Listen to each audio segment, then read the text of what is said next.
I am so excited for this video. I am a nerd for numbers. I love analytics. I love going through data and I love seeing patterns. I love seeing the end numbers. So I want to go through how I made money this year, how much money I made, and all of the small decisions that actually make up a large portion of this business train running. So let me give context for my business.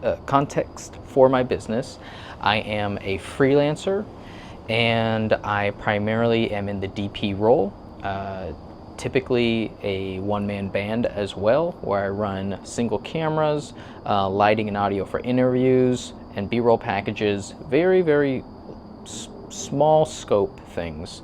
And then there is one big change that happened. I got a retainer client this year. And I'm going to get more into that later because that drastically changed my revenue. So let's get into the revenue streams. So I make videos on YouTube. I monetize them.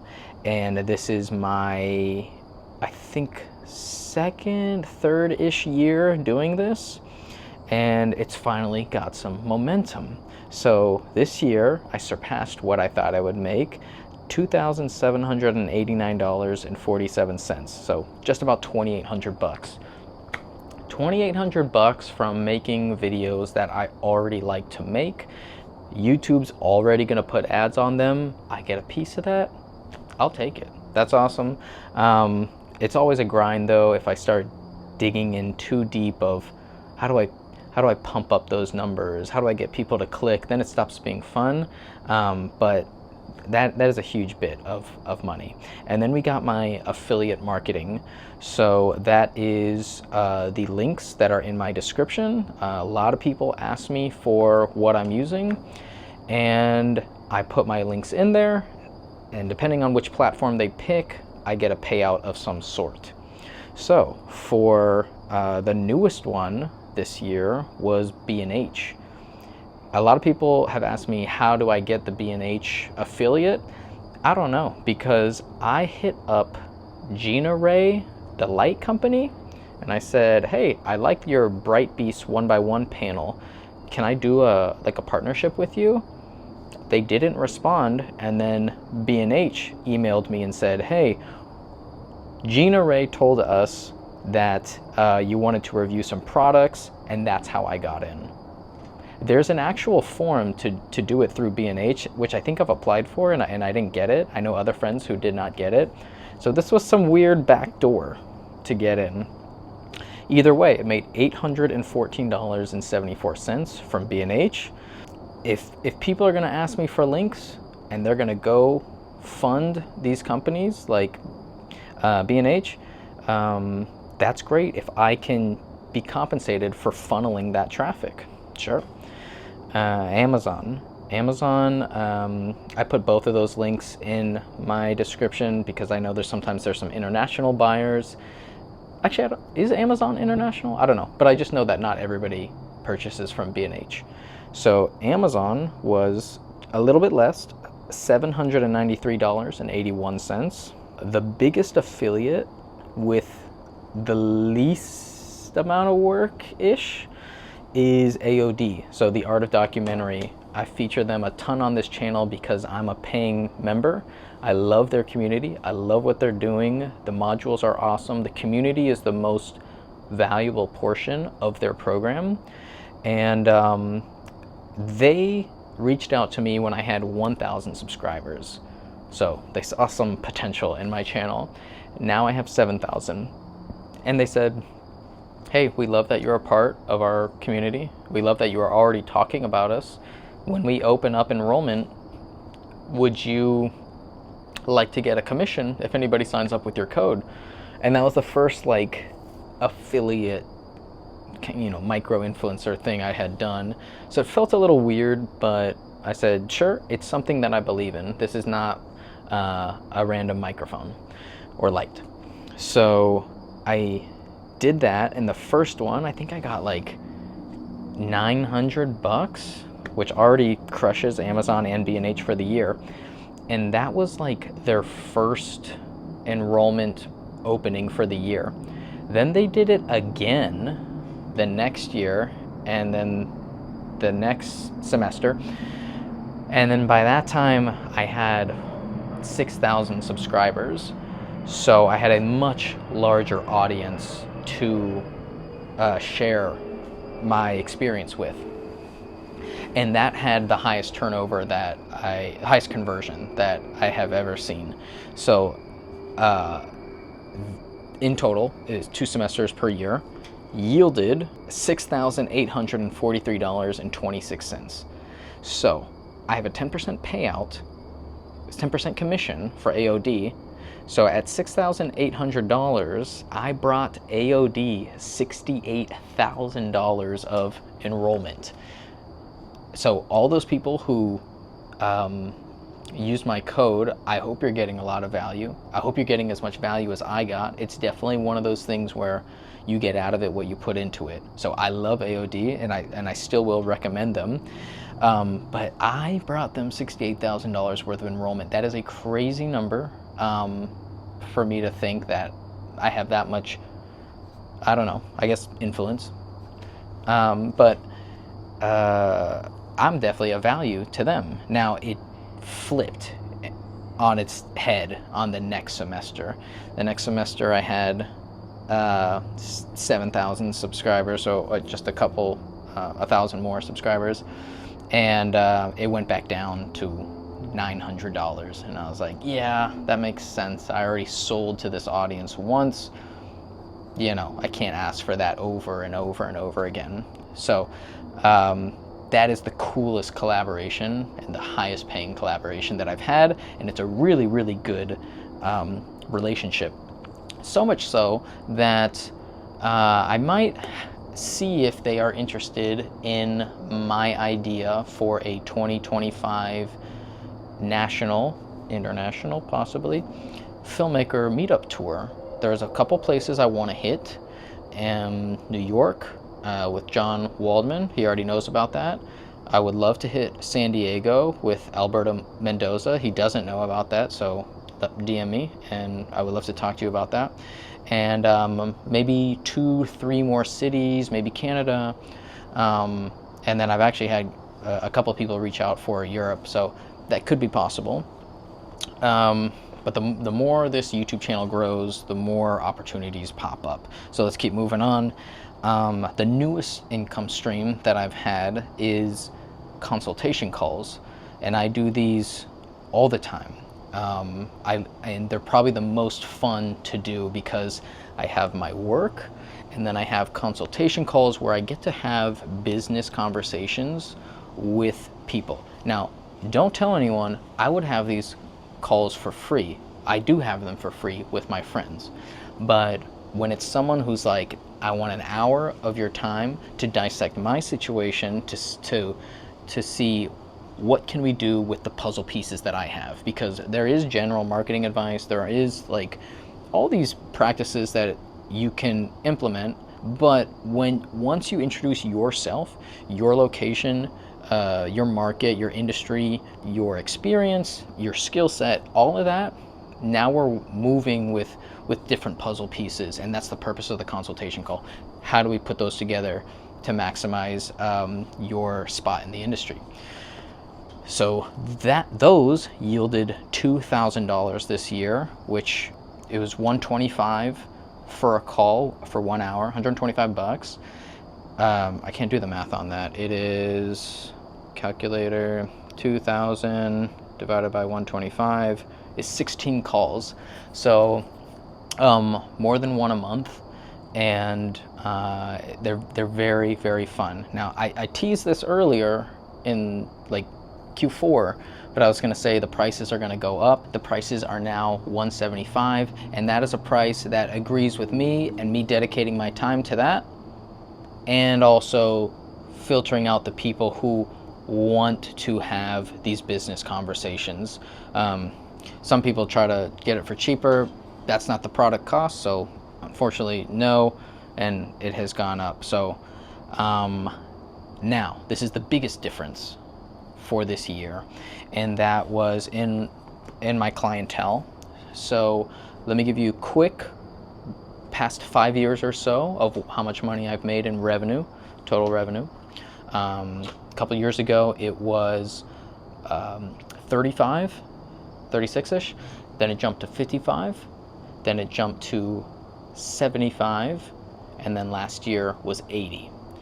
Now, that is way higher than I thought was possible. That is higher than some salaried positions that were offered to me. And I'm really glad I have continued with this because it is such a snowball. If I had tried to do this for 2 or 3 years, I would not have made that much money. I am on year 11. I started in 2014, and it's taken so long to get here, but it's so fun because I'm someone who prioritizes my work-life balance over generating as much income as possible. And I will continue to do that for the rest of my life. I love having time to go to the springs, go kayaking, go surfing, go on surf trips next week to Puerto Rico, and being able to live my life while I'm young, while I'm fit, everything. So that brings us to this year. This year's gross revenue is $272,615. And that is a crazy number.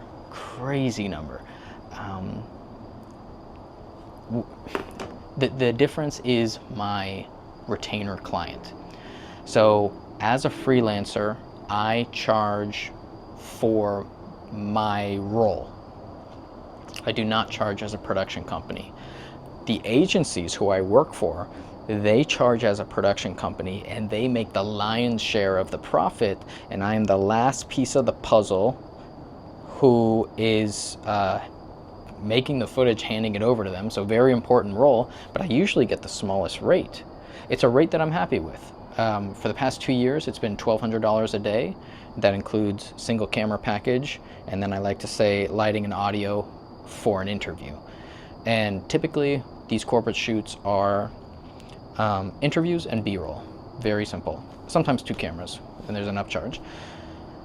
So at that type of pricing, I'm making that $80,000, which is great.